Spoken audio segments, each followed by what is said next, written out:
seperti biasanya di hari Jumat subuh pagi seperti ini saya mengimami di masjid ini dengan membaca surat As-Sajdah. Di sana ada ayat sujud yang disyariatkan. Ketika ayat sujud dibaca, disunnahkan untuk melakukan sujud.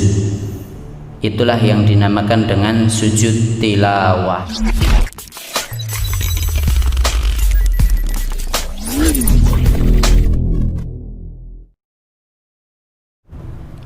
Bismillahirrahmanirrahim. Assalamualaikum warahmatullahi wabarakatuh.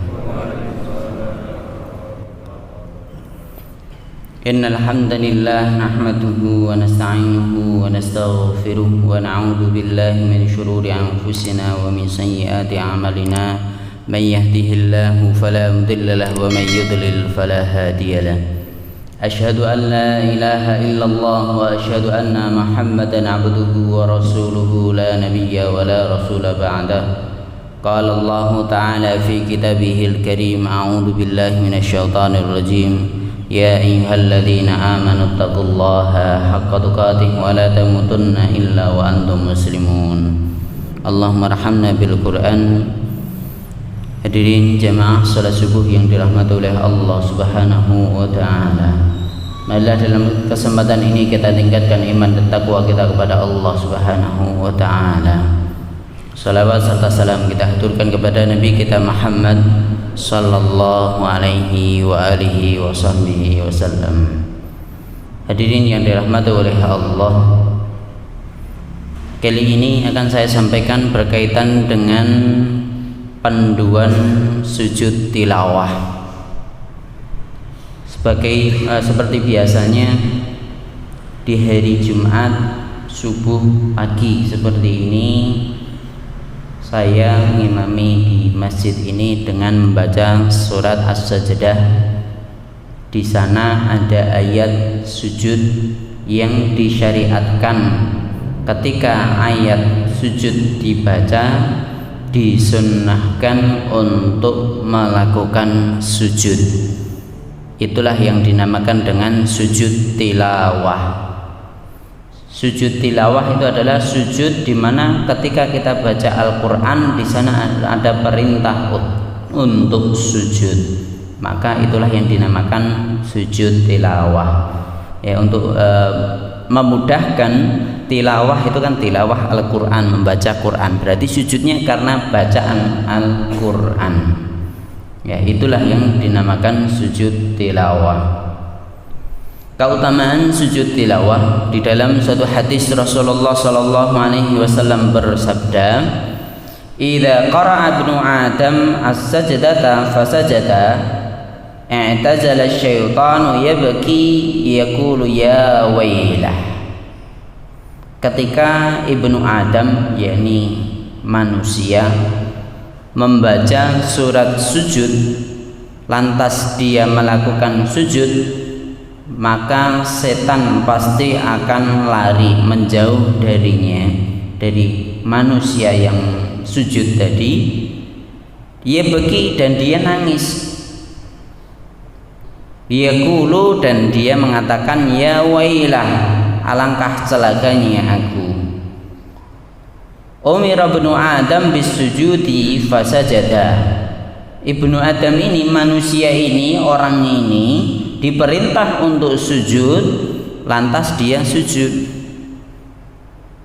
Falahul jannah, maka baginya orang yang sujud karena baca tilawah tadi, setelah ada perintah sujud lantas dia sujud, baginya adalah surga. Wa umirtu bisujudi fa abaitu faliyan naru. Adapun aku, yakni jin tadi, setan tadi, aku dulu juga pernah diperintah untuk sujud, lantas aku enggan, enggak mau sujud. Faliyan naru, maka balasan untukku adalah neraka. Hadirin yang dirahmati oleh Allah, inilah penyesalan setan ketika dulunya di awal penciptaan manusia setelah diciptakannya Adam, semua yang ada di langit, malaikat, jin, setan, siapapun yang sudah diciptakan oleh Allah Subhanahu wa taala itu diperintahkan untuk sujud kepada Nabi Adam alaihi salatu wassalam. Sujudnya di sini bukan sujud untuk menyembah, tapi sujud untuk bersyukur, mematuhi perintah Allah Subhanahu wa taala. Nah, malaikat sujud, setan tidak mau sujud. Karena dia tidak mau sujud, maka balasan untuk setan itu adalah neraka. Maka dari itu, dengan ini kita mengetahui manfaat kenapa kok kita harus melakukan sujud tilawah, karena pahalanya adalah surga. Kalau kita diperintah sujud nggak mau sujud, maka kita niru setan. Na'udzubillah min syarri dzalik. Sujud tilawah itu disunnahkan menurut ijma' ulama. Jadi disyariatkan bila membaca ayat tentang sujud, diperintahkan disujud di sana. Di dalam satu hadis, suatu kali Ibnu Umar menyampaikan bahwa pernah Rasulullah SAW membaca Al-Quran yang di dalamnya terdapat ayat sujud, ayat sajadah. Kemudian beliau bersujud. Jadi Nabi baca ayat sajadah, Nabi sujud. Kami pun sujud bersamanya. Nah, para sahabat yang dengar bacaan Nabi dan tahu Nabi lantas sujud ketika itu, mereka bareng-bareng sujud. Sampai di antara kami tidak mendapati tempat karena untuk posisi dahinya untuk sujud itu.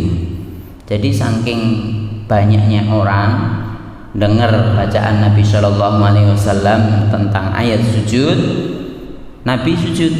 Nah, banyak orang ini nggak bisa sujud semuanya, nggak bisa sujud semuanya. Nah, ada yang sebagian bahkan disebutkan dalam keterangan hadis ini, itu ada yang sujudnya ya seadanya, sujudnya menyempit. Nah, biasanya standar sujud, lah itu sujudnya jadi menyempit, bahkan ada yang sujud di atas punggung saudaranya. Karena apa? Karena Nabi sujud, maka semua mengikuti sujud Nabi Shallallahu Alaihi Wasallam.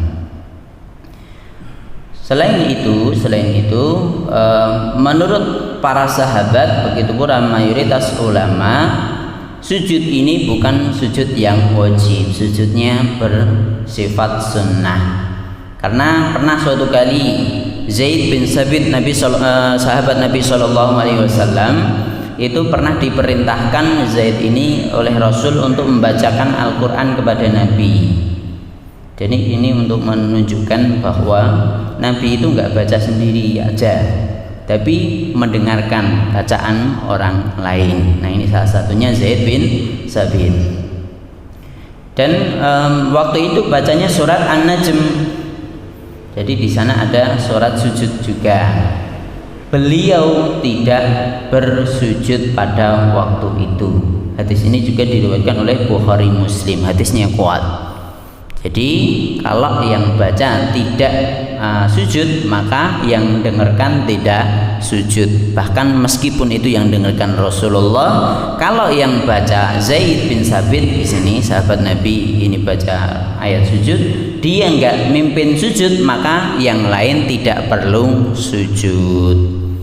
Makanya bisa jadi ayat-ayat sujud itu juga terkadang dibaca waktu sholat, tapi imamnya kalau tidak sujud, ya udah kita nggak perlu sujud karena memang tidak wajib.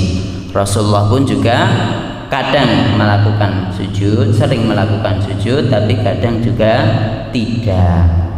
Wallahu ta'ala a'lam bishawab. Selanjutnya, tata cara sujud tilawah yang pertama adalah para ulama bersepakat bahwa sujud tilawah cukup dengan sekali sujud. Ya udah langsung sujud gitu aja, sekali aja, nggak perlu 2 atau 3 kali, tidak, 1 kali. Bentuk sujudnya sama dengan sujud dalam sholat. Yang ketiga, tidak disyariatkan atau terdapat pendapat yang paling kuat untuk takbiratul ihram dan juga tidak disyariatkan untuk salam. Jadi langsung Langsung misalnya waktu itu sholat baca ayat sajadah langsung sujud. Nah, nggak perlu ngangkat tangan, langsung takbir aja. Kalau imam langsung takbir, sujud langsung. Setelah itu sujud lagi, takbir lagi untuk kembali ke berdiri lagi untuk melanjutkan atau langsung ruku boleh. Jadi seperti itu. Tidak disyariatkan takbiratul ihram, tidak disyariatkan salam di sana. Langsung takbir dan takbir lagi, selesai.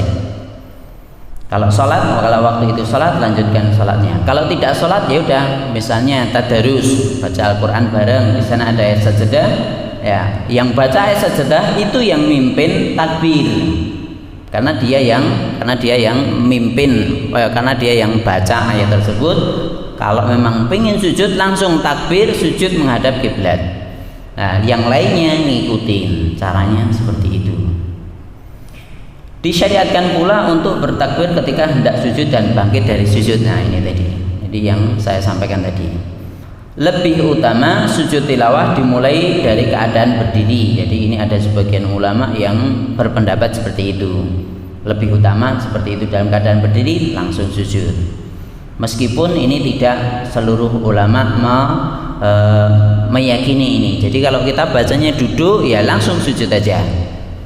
Kecuali kalau kita sholat memang berdiri, nah langsung sujud, silahkan. Jadi itulah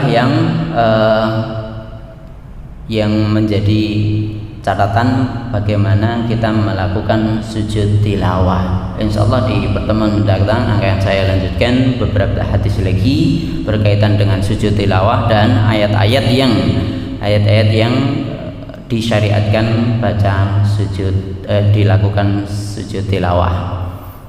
Mungkin ini yang bisa saya sampaikan, kurang lebihnya saya mohon maaf. Wa aqulu qauli hadza wa astaghfirullah li wa lakum walhamdulillahirabbil alamin. Wassalamualaikum warahmatullahi wabarakatuh.